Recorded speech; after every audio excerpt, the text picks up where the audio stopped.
That's why Miss Gillette is doing this. My attorney already told me Miss Gillette does not like me. That comes Right from now- Miss Gillette to my attorney. Right That's now, a conflict of interest.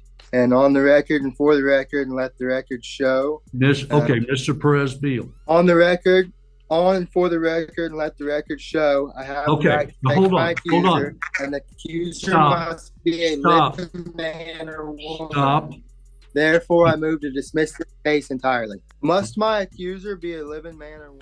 This sovereign citizen is in court today facing a trespassing charge. Of course, he pulls the classic "I'm a living man" argument, as if that somehow gets him off the hook. He genuinely believes the court is part of some grand conspiracy to take him down, which makes this hearing both frustrating and oddly entertaining. What really stood out was how well the judge handled it. .com, no nonsense, and completely in control, she shut him down quickly for disrespecting the court. Let me know what you think about this one in the comments.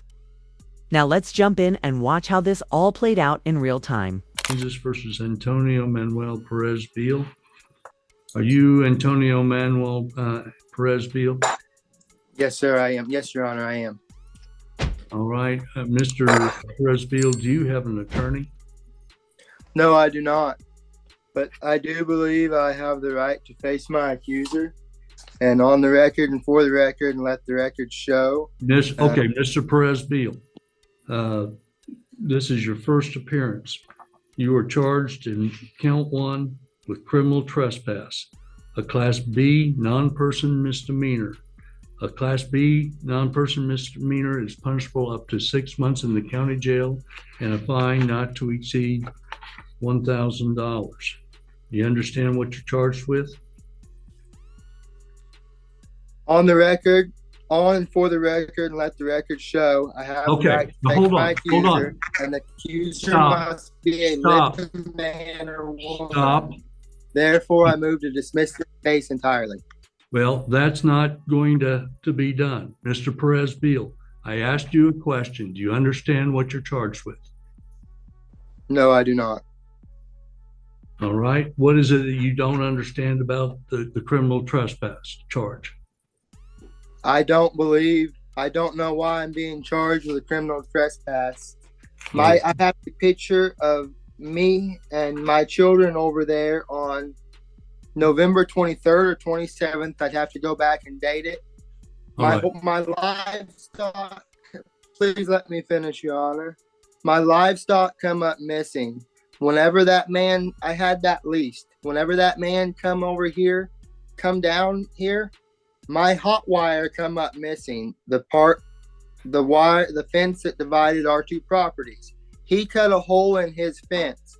I have a witness who is a neighbor stating that he's seen a young man and a young woman out there removing that hot wire. I've never once had a problem. He showed up, our hot wire come up missing, and a hole got in the fence. Whenever that happened, I called one of your deputies, Deputy Joe Love. He showed up to the scene. All right, Mr. Perez-Beal. I have a right to look for my missing livestock. Mr. Perez-Beal, I am I'm filing an interlocutory appeal. You need to stop talking for a moment. This is a first appearance. Well, this is wrong. It's hard to understand why sovereign citizens refuse legal helps, especially when they clearly don't know courtroom procedure. Arguing with the judge never works, yet they do it every time. This one walks in like he's got it all figured, out throwing around random legal terms with zero impact. He treats the courtroom like it's a debate stage instead of a legal process. To be fair, it's his first appearance, but even then, letting the judge speak should be common sense. Credit to the judge here for showing real patience. Most wouldn't tolerate that kind of behavior for long. At that time, what I do is I go over the charges, what the potential penalties are, and try to explain to you your rights. Please do not interrupt any further. Do not go off on tangents.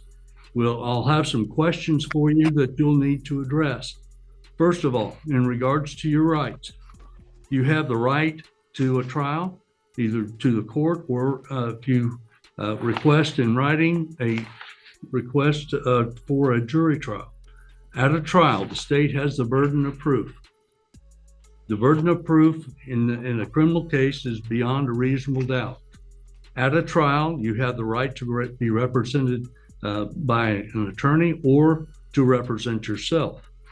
You understand you have the right to, at a trial, to cross-examine the state's witnesses and to call witnesses on your own behalf. You may use the court subpoena power to be sure that other witnesses appear. Do you understand these rights? Yes, sir. All right. Now, at a trial, beyond the right to cross-examining the state's witnesses and calling witnesses on your own behalf, you have the right to either testify or not testify as you see fit. If you choose not to testify, then then that cannot be considered against you into determining if you're guilty or not guilty. Must my accuser be a living man or woman? Okay, Mr. Perez-Beal, I'm not sure where you're getting this. The Sixth Amendment. All right, this is the first appearance, as I've indicated before. Now, if you wish to be represented by an attorney, you can hire one or you can apply to the court if you choose. Let's take this to trial. Jury, I want a jury trial. All right, first of all, let's answer the question about the attorney. Are you going to represent yourself or are you going to hire an attorney? I will, at this point, I'll represent myself. And if I have the fine. You blocked out, Mr. Perez-Beal. Can you hear me now?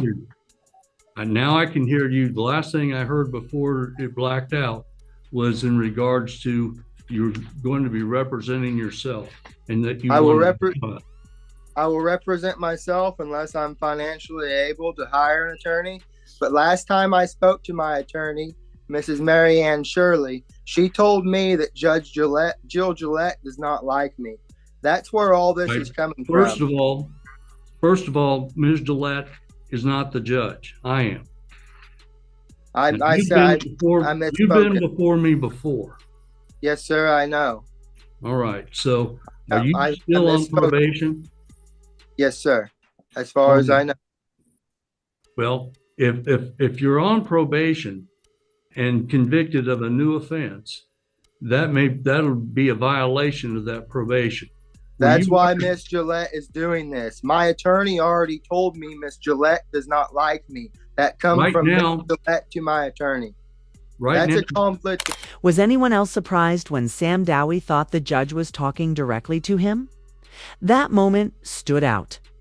At first, it seemed like a clear sovereign citizen casus, especially after the living man comment, which is usually a strong indicator. But his tone shifted. He started addressing the judge as sir and sounded more respectful. The initial approach definitely hurt his credibility.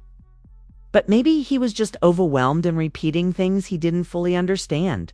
It's hard to say if he truly believes the sovereign citizen claims or if he's just confused and unprepared. The fact that he's now considering legal representation is a sign he may not be as far gone as others. What's your take? Is he committed to that mindset or just lost in the process? Let us know in the comments. I don't have an attorney on this case. Is Ms. Mary Ann Shirley going to be, are you going to hire her on this case? I will talk to her, but Gillette knows what she's doing. She likes tearing families apart. What happened when Karma finally Mr. Perez-Beal, you've indicated that you want a trial. And you also indicated that you wanted to have a trial by jury. To do that, you have to file a written request for a misdemeanor. I have to file a written request. If you are going to be representing yourself, you need to understand there's disadvantages in that. One disadvantage is I don't believe you have the training that an attorney has. No, but I also don't have everything I make's going to try and keep our home and stay afloat right now. Right. As I indicated before, If you wish to have an attorney but cannot afford an attorney, you can apply to the court. If you meet the financial guidelines, then I would appoint an attorney to represent you. If that may not be an attorney that you select. I will talk to Miss Mary Ann Shirley.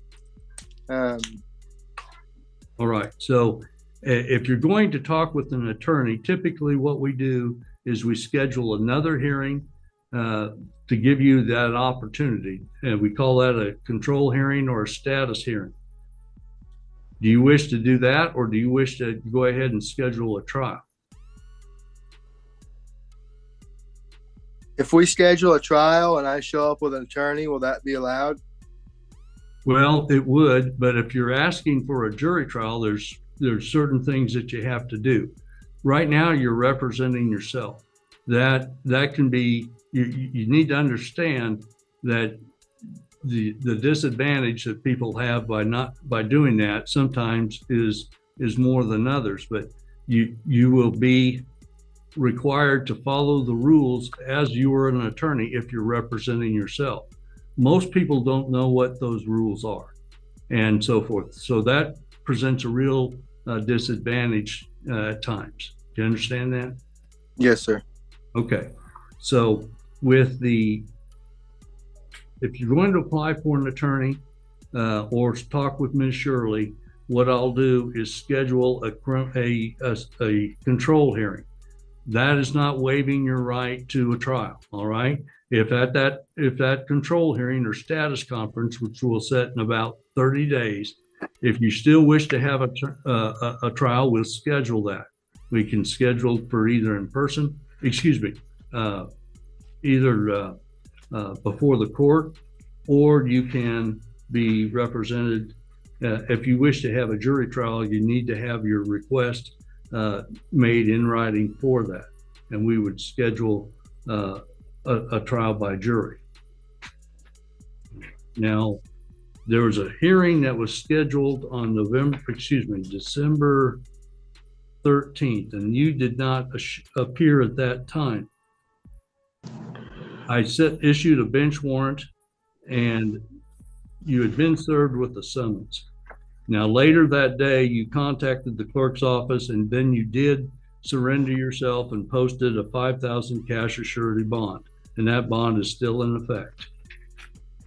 All right? Yes, Your Honor. So Yes, Your Honor. That wraps up this hearing. Seems like the sovereign citizen might finally understand that shouting, "I'm a living man," won't hold up in court.